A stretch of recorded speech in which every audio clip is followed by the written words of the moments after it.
I think at the end of the day, the people that are going to replace your job aren't going to be the AIs, right? It's going to be the people who are using AI to be better at what they do.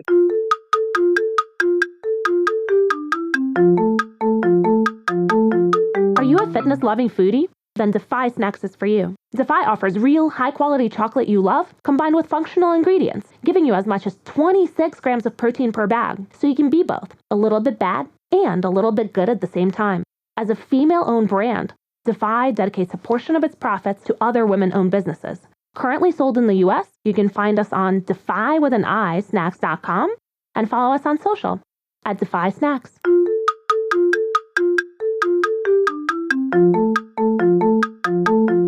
Hello and welcome to the Shiny New Object podcast. My name is Tom Ollerton. I'm the founder of Automated Creative, the creative effectiveness ad tech platform. And this is a podcast about the future of data-driven marketing. And I have the lucky job of interviewing our industry's leaders about where they think it's all going to go. And this week is no different. I'm on a call with Alexa Lombardo, who is Chief Marketing Officer at Base Gym. Alexa, for anyone who doesn't know who you are and what you do, could you give us a bit of background? Sure. Thanks so much, Tom. Yeah, I am currently the CMO at Face Gym. Face Gym is a beauty services company that basically takes the best elements of a facial and incorporates facial massage. So we've got our own proprietary techniques, tools, and award-winning skincare, all in which we deliver in a really cool in-studio experience. And we've got about almost 20 locations globally. But that's my company. That's not me. I'm a longtime brand marketer. I started my career at the Estée Lauder companies in corporate strategy, where I was working on transformation initiatives, particularly on omni-channel as well as retail. After being in corporate, I was in brand marketing roles for Bobbi Brown and Tom Ford Beauty, and then moved over to Unilever, where I worked on their prestige division for a bit, working with brands that had been newly acquired. And after kind of working within those big corporates, I started my own studio where I work primarily with new to market brands as well as challenger brands, still mostly in beauty and CPG. And then that studio kind of grew and sort of continued to go on in the background while I focused on more kind of fractional leadership work and worked for brands like Dr. Barbara Sturm and then most recently Face Gym. And I'm, really passionate about working for purpose-led brands that also really emphasize kind of community and that kind of experiential element, but also really, really interested in how technology changes the way we work in marketing and how we deliver better experiences for our customers. Wonderful. Right. So with that impressive track record, I think you've had some bad advice over those years. So what are the bad recommendations that you've had that you're like, oh, that's no good? I hear this all the time, and this isn't just like advice necessarily in my profession, but it's that people just need to be told what to do. And I think that pretty, that kind of sucks for people, I think some people definitely need to be told what to do in certain things, but I think for a culture to really thrive, you need people to feel like their voice can be heard and that their ideas can be heard. I'm a big believer in kind of bottom up and building bottom up and thinking bottom up versus top down. And so while I think there's a time and a place for telling people what to do, I definitely think there's, so much more when you allow people to express themselves. And then the other one is follow the data. I think data can tell you absolutely any story you want it to. And I'm a big believer that with doing more qualitative analysis and really talking to people, and whether it's being in their homes or just talking to these people, all of our consumers are people that we know, and so really listening to the people that we know, and then backing that up with data, because honestly, you can spin most of this stuff any way.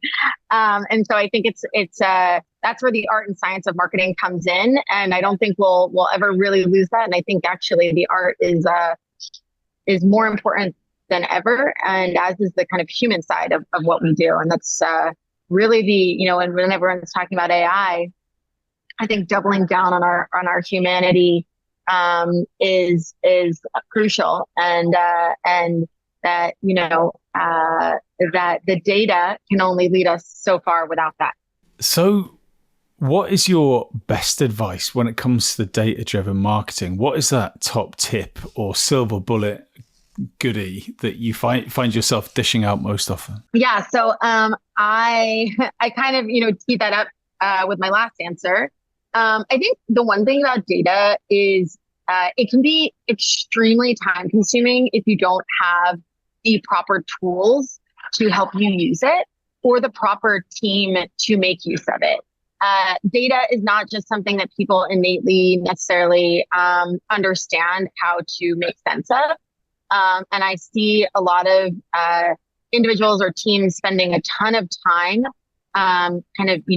parsing through data and just kind of wading in it, right? Like there's just so much of it. And so I think a lot of it has to do with your tech stack. A lot of it has to do with your organizational design and who's on your team. Because to have people who are more kind of creative, wading through data is not a good use of their time or yours, and is quite wasteful. And so I think empowering your teams with data is really important. And that comes down to, again, who's going to do that and how are they going to do it? And so those kind of the team and tech stack. I think, like I said, data is a tool for empowerment, and it can really be used to reinforce the more creative ideas that we have that are rooted in true human insight. And I think that's what we don't necessarily always get immediately from data when we're looking at it without necessarily knowing what we're looking for. But I think that if we use data to kind of support those human insights, that's when we become, almost superhuman. And so I like to think that, when someone has a hunch or an idea, I like to always say, okay, find me the data. And that's something that actually for me is a challenge because I work at a really, my organization is really small. We're a really lean team. We don't have a ton of data at our fingertips. Our data warehouse is non-existent, right? We're dealing with really, we don't necessarily have a single view of the customer. So I'm kind of piecemealing data together very often, and that can be very time consuming. However, I do realize that it's my job to support any kind of instincts that I have with data because that's just the world that we live in. And also, for better or worse, the data is what then I can point to if things don't go right. I could say, well, there was plenty of data supporting this. There's also probably plenty of data telling me not to go in that direction because that's the thing with data. But I think, it is a box that needs to be checked at an age when, whether you're answering to your investors or to your board or to your shareholders, it is on us to kind of present that, make that case. And so I think making sure that your team has access to it, knows how to use it, and can use it to support their ideas. I think that's the role of data, but it's not in replace of true kind of creativity, and it's certainly not going to replace unique human insights anytime soon. So I think it's a complement and it's a necessary one.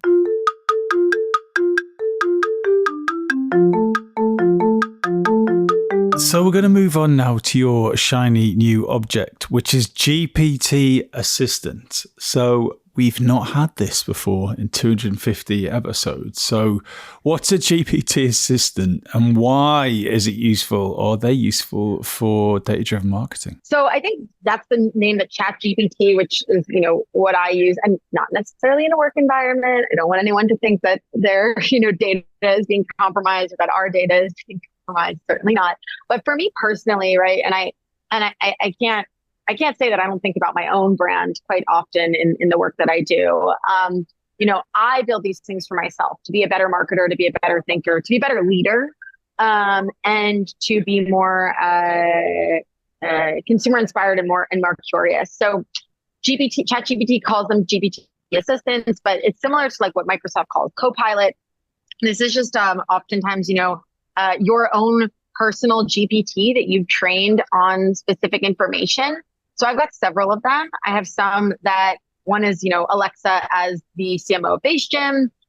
It's got Face Gym's, brand guidelines in it. It's got our tone of voice. All of that. It doesn't have any customer data or anything like that in it. But it knows that I'm, what I'm thinking about and how to structure my thinking in a way that's on brand. That's one example. I've also made one for my team. It's not public or anything, but basically it just helps them with things like copywriting. I think, just saves them time. It's a real productivity tool. It's not so much about kind of the thought partner or the sparring, but it's more, checking for, how we can improve copy a lot of the time, or even ideas for campaigns. I think what's cool about that on the brand side is that the more you give it, the more it learns, right? So it's almost like, it's not the equivalent of having a custom LLM. We don't have the budget for that. And at a lot of big brands like ChatGPT would be completely banned just because of the sensitive information. We eliminate all of that sensitive information, but like our brand guidelines, like that's, we're not, that can be in the public domain. And so we upload the things that are fully safe. And I think it just makes the team be able to ideate faster and also produces outcomes that are more true to the brand. And I think it ends up saving, again, like I said, it saves us a lot of time so that we can spend more time on the really big ideas.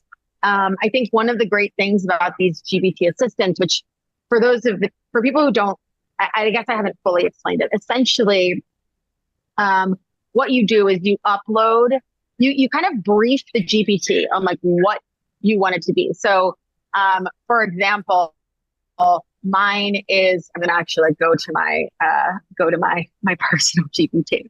So it kind of just says like, you are an expert marketer and strategist with, a long time experience in beauty and CPG and you've also got an enthusiasm for emerging technology and you're an AI optimist, right? Like I brief the GPT on me and I've given it a lot of information, whether it be my full bio, samples of my writing. I've given it some case studies of campaigns that I've worked on, as well as just a variety of different things. And so it kind of knows how I think.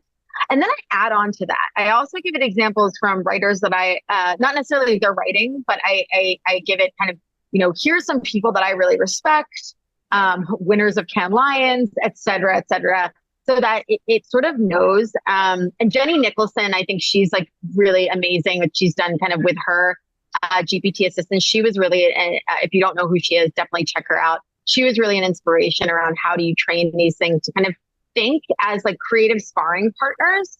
Not because I'm trying to get it not because I want to be more like them, although sure, that would be great. I definitely want to align myself with previous award winners, but more because then it's sort of pushing me. So when I ask, it's not just thinking like Alexa, it's thinking like Alexa, but also with, this additional acumen and knowledge. So that's kind of how I build them, but I build them for different things. So there's the one that's just kind of Alexa, the CMO of Face Gym, Alexa, the marketer, and then I'll build, almost like people, right? So it's like you build out an identity of these things that they then become like, almost like if I want to test out an idea on this, this person that I've built. And they're very easy to create. And it's not anything that's like overly intensive. But it's just, again, to really like get ideas flowing, and almost challenge my thinking, and oftentimes challenge any bias that I might have as well. So I think that's one of the key things that people call out. It's like, oh, you're training these AIs, but what about the inherent bias? How are you preventing from that? So I think that's the other thing too, is almost like, okay, well, here's what I would say, but what about this other person that I know thinks opposite of me? What would they say about this? And I say person, right? I think of these as like almost like these are as human-like as I can get them, right? Without, obviously having any real emotion because they are AI. But again, this is never going to replace, a focus group. This is never going to replace a real conversation with a human. But when, you're doing some of that busy work.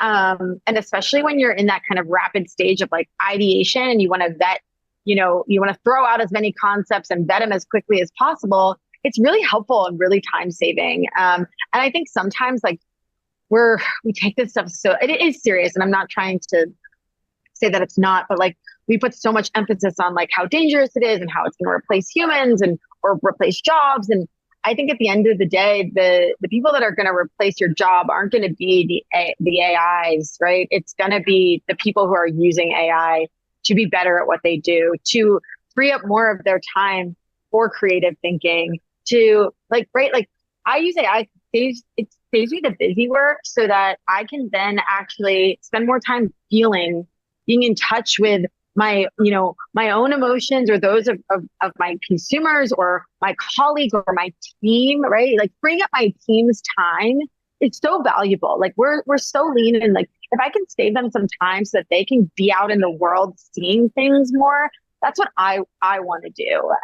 We're so overstimulated and we're so behind our screens, but if I can get them an extra 5 minutes to go see something or do something or be active or whatever it is, like that is going to be so much more valuable. And so that's kind of what I use these for and what I encourage them to use them for. One more recent example, I do a lot of work in the grant space. I'm really interested in alternative modalities for funding beyond venture capital. And grants are a space that is like incredibly archaic. And I recently built a GPT. A friend of mine wrote a book all about designing grants programs, and I trained a GPT on that book. And now people have found that GPT online and have reached out to say how, wow, this was the most useful tool they'd ever encountered around grants and how to run a grant program and how to apply for grant funding. And like, that's also really cool. Like because of the way people are engaging with these GPT tools, like with these chatbots, it's just such an easier, more user-friendly way to get information. And it's also just way more intuitive. And so I think that's also the other part of it is like that more intuitive delivery, that more kind of conversational element of these assistants, of these chatbots, that actually just like can translate information in a more compelling way, much faster. And again, it goes back to that kind of that time saving piece. So there's a variety of use cases for these, whether it be personal, professional, for hobbies, they're endless. And I think it all is just about, again, like delivering information faster, easier, sorted through, to free up time for the stuff that actually like really matters, to doing, the work that you love. So yeah, sorry, that was quite a lot of info I just threw at you there. You're making it very easy to do my job. I can just sit and listen and go, oh, that was good. Yeah, that was interesting.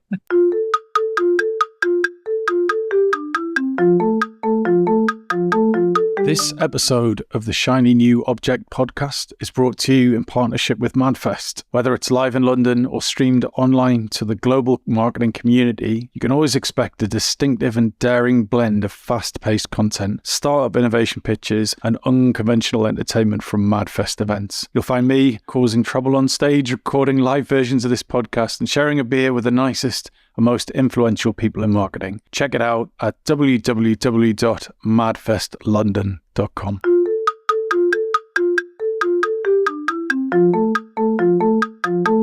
Right. So I'm like, you're AI positive. I'm AI cynical at the minute. AI optimist. So, I'm not. I'm an optimist. Optimist. That's positive. You're going to be a negative optimist.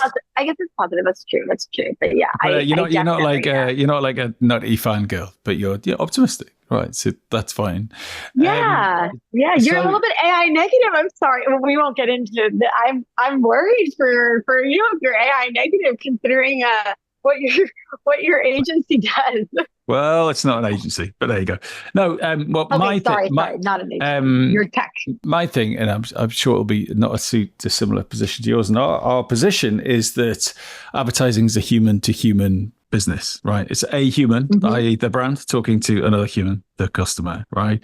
And the best work comes from empathy, listening, understanding, talking to, testing, learning. And it's a human qual thing, right? Yeah, but yet I agree. But yet we live in the age of big tech, right? And big tech has had to deliver growth on growth and growth and growth and growth and growth, right? And so it needs to keep doing that for the market, right? So it needs a new shining knight. In this case, it was the metaverse, it was blockchain, and right now it's Gen AI, right? And why I'm fascinated by what you just talked about is because you're the first person I've spoken to in a very long time on this subject who's applied creativity and technology together to deliver an outcome. I'm slightly worried that your outcome is minutes, but we can get onto that in a second. But really, we get super excited as human beings about new things that are going to mean we have to do less effort, right? Do you know what I mean? Like a car. Yeah, of course. Save users time and money. Yeah, but oh, brilliant, that's going to save me time and money. But the unwritten, I guess, rule of this Gen AI stuff is that it's cheap and it's really easy to use. So therefore, everyone is going to do it. There's no barrier to entry, right? So, and to be, I guess, a miserable, grumpy host, I'd be like, well, anyone can make one of your GPTs, right? It's not an advantage, right? It's just a disadvantage not to do it. It's not a competitive advantage, right? For sure. So that's why when I say I'm negative on AI, I'm like, what we need to do as marketers is to understand our audience, to care about them, to live in their shoes, to talk to them, to feel them, to give them ads that they emotionally respond to. It's not about creating efficiencies. But don't you think that we spend a ton of time not doing that as marketers? Which is what I love about your argument. You're like, look, guys, don't sit there with their spreadsheet and a report. Go and speak to someone. And here's my little tool to make you do that more. Brilliant. Yeah, exactly. And literally, it's that simple, right? And I think that is an advantage. Giving your team more time to be out there talking to people, if that's what they use their time for. Using AI and then making your team also sit and tear through spreadsheets or read these reports rather than going out and talking to people, or not even talking to people about work, but just being out in the world, being part of culture. I talk about bad advice. When you are tasked with when one of your goals, or one of the goals that's given to you, is to be more culturally relevant, when no one on your team has time to actually be out in the world and see what's happening because you're just inundated with this deluge of information that you're processing and then content that you have to churn out. How can you expect to be culturally relevant, right? I think that, to be culturally relevant, you have to be part of it. You have to be part of culture. You have to be out there. You have to be consuming it voraciously, not necessarily voraciously, but culture takes form in a lot of different ways. Culture is, can be sitting on the couch and just watching, a show with your family, right? It can be going to see a play. It can be going to the latest cool new pop-up. It can be I just think it's all around us. I get inspiration everywhere, and people, call me like a workaholic because it's literally everything inspires me. And I think, my consumption of culture is part of what I think allows me to, or helps me be a better marketer. And I think that's where AI can come in, that saving of time to get people out in the world more. Because I know what you're saying, that advertising is human to human, but that's not what it has been. I think focus groups maybe, but for the most part, a lot of a lot of us are starved for that in marketing a lot of the time. I've found. And I think a lot of that has to do with the surge of, growth marketing, growth hacking, performance marketing, all of that. And brands that don't have, big budgets to do these big campaigns and pay the agencies to do that work for them, they're relying on performance to drive sales, and they're losing a lot of that magic. I'm seeing a lot of that magic being lost by a lot of direct consumer brands, even some of the kind of smaller brands that are, or not smaller brands, or mid-sized brands that are trying to just kind of maintain their market share and kind of post steady growth. Anyway, I'm now going off, but I definitely think it does have it can give you a competitive advantage if you use it for not to replace creatives, right? That's not what's going to give you a competitive advantage. To enable people to have more time to think creatively and to really feel, right? Because that's the other thing too. You're staring at a spreadsheet all day, and you are, or whatever numbers all day, dashboards. Like, gosh, I'm just kind of, stripped of all sort of capability of feeling anything. And I think if you can free up more time to feel, for people to be emotional, for people to have empathy, to be vulnerable, that will produce better outcomes.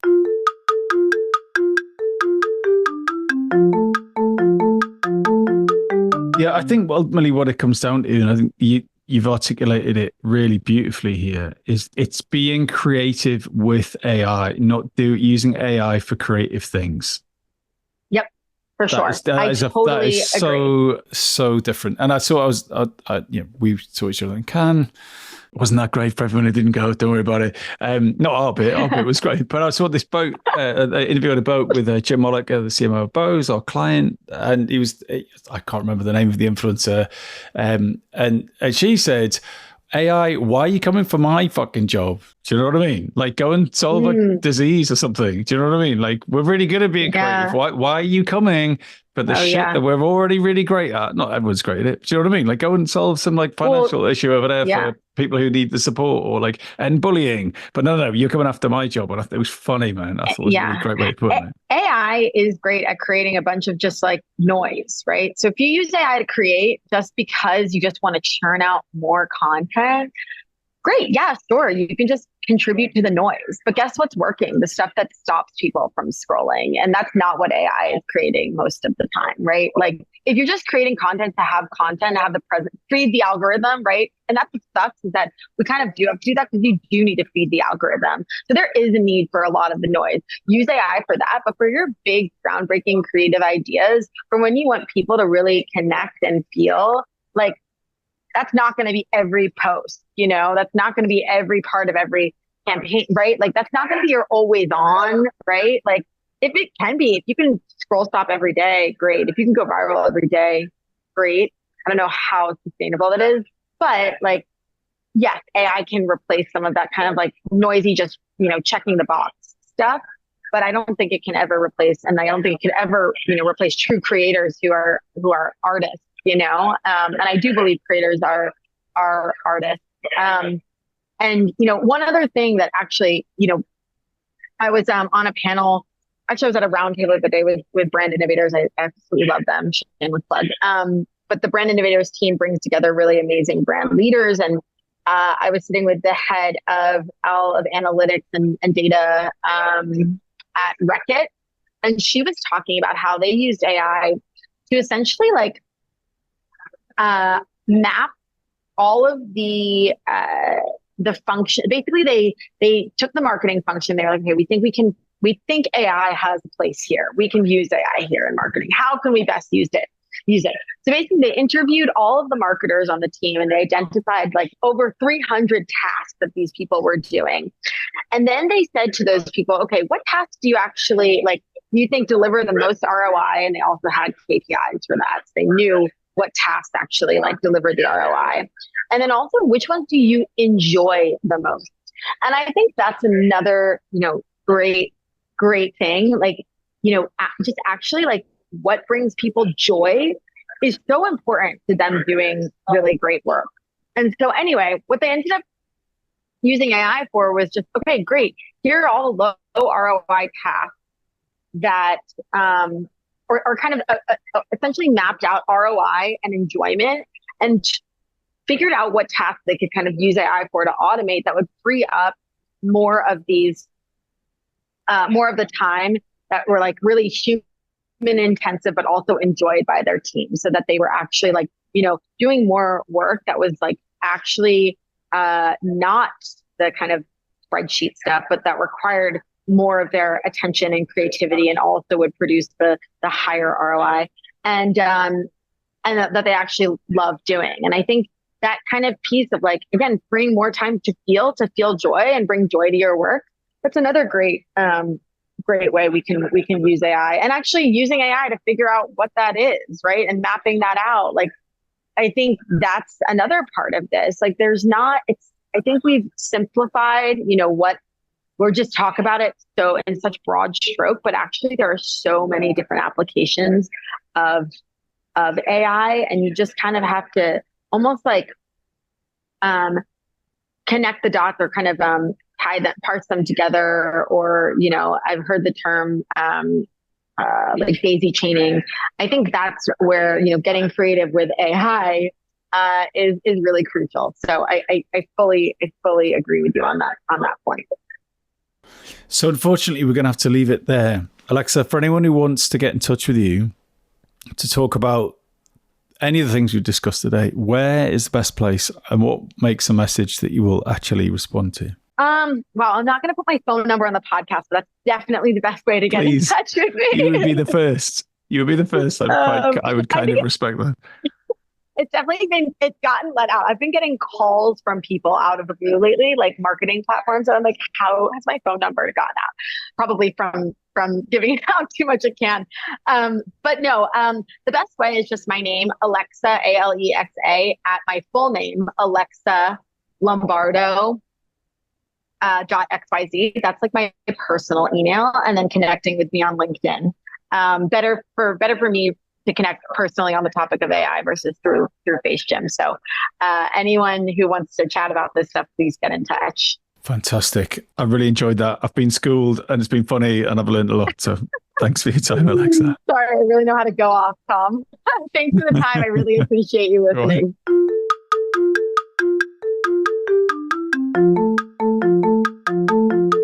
Hi.